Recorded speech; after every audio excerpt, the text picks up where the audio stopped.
this. We don't get all this by becoming teachers with authority of perception, knowledge.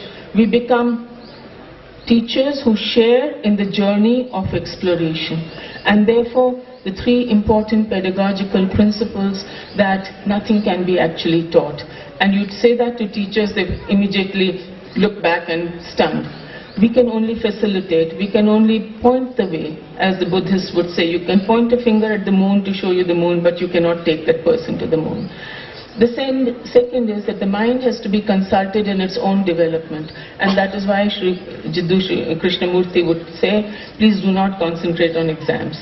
They are the worst in trying to deaden your mind rather than consult it in its own development. And the third is that you have to learn from the near to the far, from the familiar to the unfamiliar. We all start the opposite way. Our textbooks keep getting designed the opposite way.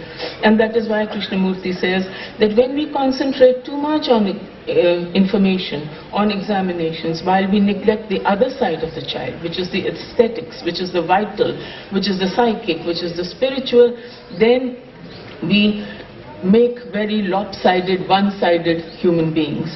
And therefore the whole idea is that you have to be situated within, but you have to be equally good in what you do outside. So really the journey, the Western journey as it has come to us from the Reformation and Renaissance to the Industrial Age to the period of Enlightenment, which we have bought into, is that the journey is from outside to within. It's actually the other way around. It's from inside to outside. And therefore educational institutions have to also develop not just a proficiency in teaching knowledge as we know it, but also uncovering the layers of the mind of the child to be able to integrate that whole personality. Because otherwise what will happen is we'll create perfect professionals, as we do create, but full of jealousies, full of anger, full of despair, dissatisfied, disorder, and that translates itself into our working environment, which we all know and which we experience, and it creates disorder in society. And therefore, you can have a great society, you can have a very efficient society, but not necessarily a good society, and therefore disorder always will break in whenever, even when the society seems to be running perfectly well and doing perfectly well. As we see today, breaking out in many parts of US, which thought it had reached the pinnacle of its own growth and development. And therefore, the proper education will be where the child can move out and in with equal ease, simultaneously, and be stationed in both, and also learn to respect worthwhile human beings and his own self-worth. How do you recognize this potential and cultivate it? One is profound respect for the other, which is again to be free, and this is what schools have to begin right from the beginning. No room for racism, no room for exploitation, no room for our biases. We must oppose dogma, inflexible moral positions. We must accept that there must be sexual preferences which are at variance from ours. We have to accept that there are different ethnic identities with their own ideas of what is progress for them and what is good for them. We have to be gender sensitive. This must begin right from the beginning. We must be aware of physical differences and disabilities and learn to accommodate them. Why? Because if we don't accommodate that, we reduce the other person's dignity, but in so doing we reduce our own dignity and we reduce the dignity of society. And I will end now with a little story which I actually love very much. It's a Zen story. It is that there was a very wise man who came and sat down at the edge of a village, and he would talk to people, and gradually the crowd around him began to grow, and people came to him with all kinds of their issues and problems and dilemmas and so on and so forth. There was one young boy, 13, 14 years, who disliked this quite wholeheartedly, this foggy old man who sits there and talks nonsense every evening. So he said, I'm going to expose him. So he took a butterfly in his hand and he put it into his hand and he closed his fingers over it. And he said, I'm going to go to this man and say, alive or dead.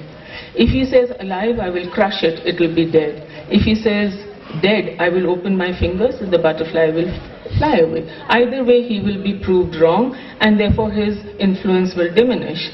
So he went there when his congregation was at its peak, and he went to this man and he said, alive or dead?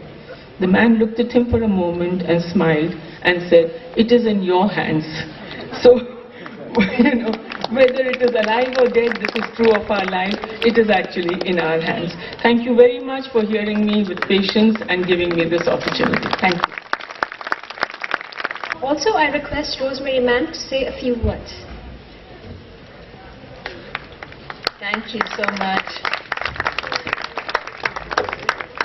It's really with great joy that I see the progress that has been made at the school over the last several years, and particularly over the last year.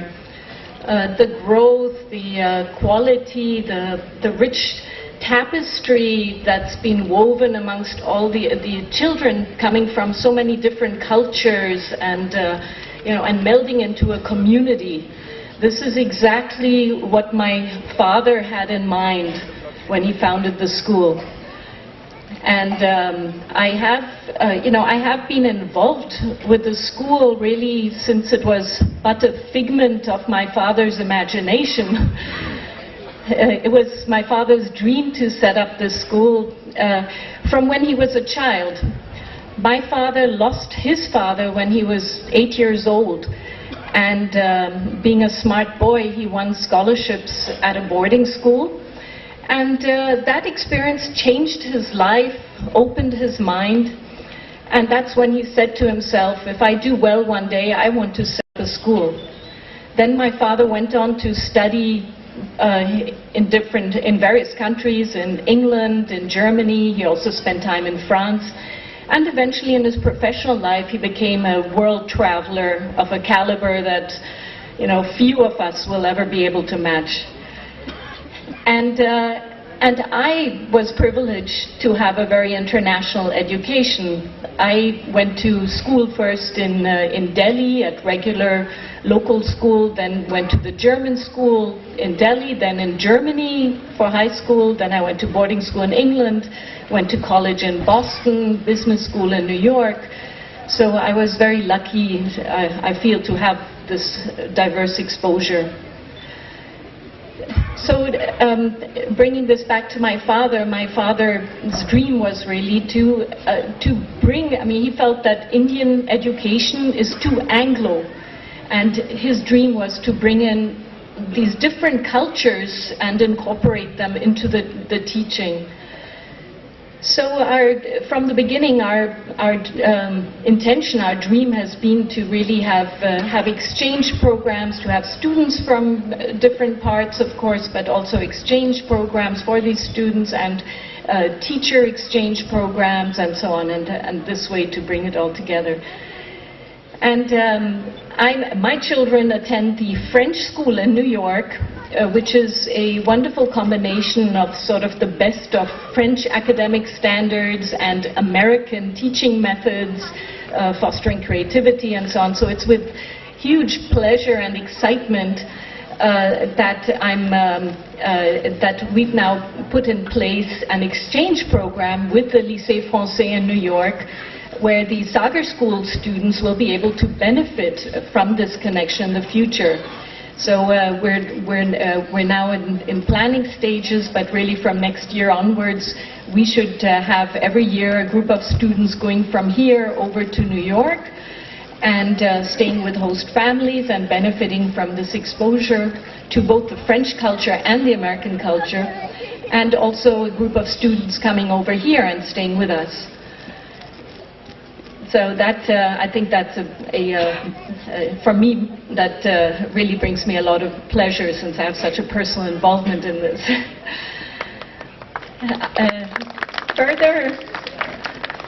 Further to this, just you know, my father's vision also was to really bring a very holistic view to education, and to have the school create young persons who when by the time they leave school, will be able to compete anywhere in the world, feel comfortable anywhere, and therefore we also want to, an area of focus for us is going to be, over the next years, to further improve our placement of students and help the students as they grow into adolescence to identify what might be their passion in life, and then also to help the student figure out what would be the best fit for them when they eventually leave the Sagar school and move into the world.